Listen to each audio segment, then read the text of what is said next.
Good morning, I'm Alan from Boatshed, Phuket, and this morning we're aboard a Jeanneau 3200 from 2011.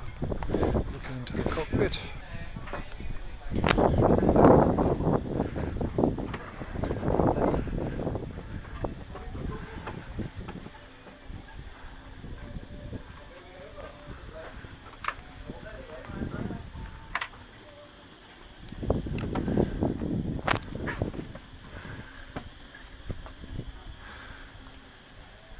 Moving down below,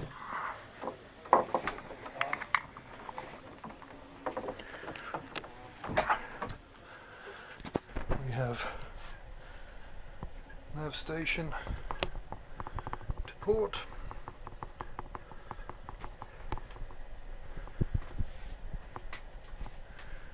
and the galley to starboard.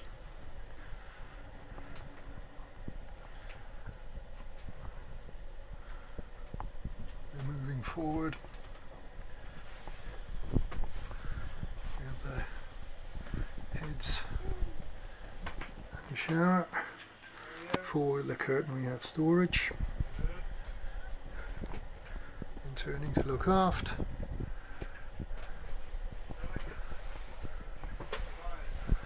we have two very spacious double cabins.